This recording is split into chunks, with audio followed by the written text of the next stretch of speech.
ಲಡಾಯಿ ಪ್ರಕಾಶನ ಗದಗದವರು ಹೊರತಂದಿರುವ ನನ್ನ ಗೆಳೆಯ ಮಹೇಂದ್ರ ಕುಮಾರ್ ಅವರ ನಡುಬಗ್ಗಿಸದ ಎದೆಯ ಧ್ವನಿ ಪುಸ್ತಕವನ್ನು ಬಿಡುಗಡೆ ಮಾಡಿ ತುಂಬ ಚೆನ್ನಾಗಿ ಮಾತನಾಡಿದಂಥ ರಾಜ್ಯದ ಮಂತ್ರಿಗಳಾದಂಥ ಸಂತೋಷ್ ಲಾಡ್ ಅವರು.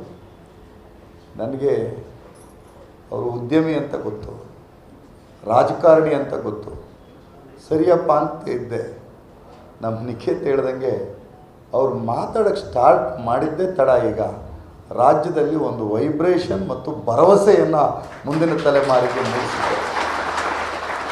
ಎಂಥ ದಾಳಿಗಳ ನಡುವೆಯೂ ಸಹಿತ ನೀವು ಹೀಗೇ ಮಾತಾಡ್ತಿರಬೇಕು ಅನ್ನುವಂಥ ನನ್ನ ಹಕ್ಕೊತ್ತಾಯವನ್ನು ನಾನು ಈ ಸಂದರ್ಭದಲ್ಲಿ ಮಂಡಿಸಿದೆ. ಹಾಂ, ಖಂಡಿತ ಆಯಿತು. ಹಿಂಗಿದ್ದು ಉಮೇದು ಹುಟ್ಟಬೇಕು, ಅದಕ್ಕೂ ಬೆಂಬಲಿಸಬೇಕು. ನೈಸ್. ಅದೇ ರೀತಿಯಾಗಿ ನನ್ನ ಜಿಲ್ಲೆಯ ಶಾಸಕಿ ಮತ್ತು ಭರವಸೆಯನ್ನು ಮೂಡಿಸ್ತಾ ಇರತಕ್ಕಂಥ ಶಾಸಕಿ ಅವ್ರ ಕ್ಷೇತ್ರದಲ್ಲೆಲ್ಲ ಹೇಳ್ತಾರೆ ಏನಂತ ಅಂದರೆ, ಸ್ವಲ್ಪ ನಯನ ಖಡಕ್ ಜಾಸ್ತಿ ಆಯಿತು ಅಂತ.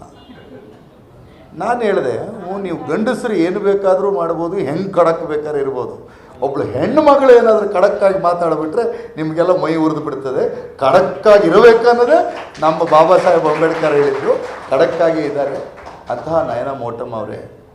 ಮತ್ತು ಬಾಲನ್ ಅವರು ಮಾತಾಡಿದ್ದಿದೆಯಲ್ಲ, ಅದು ಎಂತ ಹೇಳ್ತಾರಲ್ಲ, ನಮ್ಮ ಹೃದಯಗಳನ್ನೆಲ್ಲ ಕಲಕಿ ಮೆದುಳನ್ನೆಲ್ಲ ತಿರುಗಿಸಿ ಹಿಂಗೆಲ್ಲ ಇದೆಯಾ ಅಂತೇಳಿ ನಮ್ಮ ವಿರೋಧಿಗಳ ಬಗ್ಗೆ ವ್ಯಂಗ್ಯಗಳನ್ನು ಹುಟ್ಟಿಸ್ಲಿಕ್ಕೆ ಕಾರಣ. ಡಬಲ್ ಎಸ್ ಬಾಲನ್ ಸರ್ ನನ್ನ ಹಿರಿಯ ವಕೀಲರು. ಮತ್ತು ವಿಶೇಷವಾಗಿ ಇಲ್ಲಿ 2 ಜೋಡಿಗಳು ಹಿಂದ್ಗಡೆ ಕೂತಿದ್ದೇವೆ.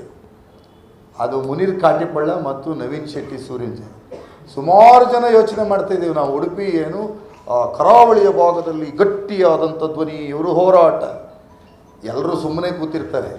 ಇವರಿಬ್ಬರು ಕೂತ್ಕೊಂಡು ಎಲ್ಲರ ಒಂದು ಕಡೆ ಜಿಗಿಟಬೇಕು, ಅವಾಗ ಅಲ್ಲಿದ್ದವರಿಗೆಲ್ಲ ಎಚ್ಚರ. ಆ ರೀತಿಯಾದಂಥ ನಮ್ಮ ಗೆಳೆಯರಾದಂಥ ಮುನೀರ್ ಅವರು, ನವೀನ್ ಶೆಟ್ಟಿ ಸೂರಿಂಜೆಯವರು, ಇವರೆಲ್ಲ ಕೆಲಸ ಮಾಡಿದ್ದಾರೆ.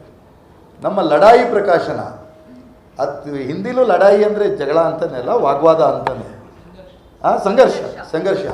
ಈ ತುಳು ಭಾಷೆಯಲ್ಲಿ ನಮ್ಮ ಬೋಳುವಾರವರು ಇದ್ದಾರೆ. ಲಡಾಯಿ ಅಂದರೆ ಅದೇನೆ ಗಲಾಟೆ, ಪೆಟ್ಟು ಲಡಾಯಿ ಮಲ್ಪುನ. ಹಾಗೆ ನೀವು ದಯವಿಟ್ಟು ಕರ್ನಾಟಕದ ಅತ್ಯುತ್ತಮವಾದಂಥ ಪ್ರಕಾಶನ ಸಂಸ್ಥೆಗಳು ಕರ್ನಾಟಕದ ರಾಜ್ಯಾದ್ಯಂತ ಇದೆ. ಅದರಲ್ಲಿ ಲಡಾಯಿ ಪ್ರಕಾಶನ ತರ್ತಿರ್ತಕ್ಕಂಥ ಪುಸ್ತಕಗಳನ್ನು ಸಹೃದಯರು ಗಮನಿಸಬೇಕು, ಕೊಳ್ಳಬೇಕು. ಯಾಕೆ ಅಂದರೆ ಅದು ನಮ್ಮ ಮನೆಗಳನ್ನು ಅಲಂಕಾರ ಮಾಡ್ತಕ್ಕಂಥ ಒಂದು ಪುಸ್ತಕ ಸಂಸ್ಕೃತಿಯನ್ನು ನಮ್ಮ ಬಸವ ಸೋಳಿಬಾಯಿಯವರು ಕಟ್ಟಿದ್ದಾರೆ.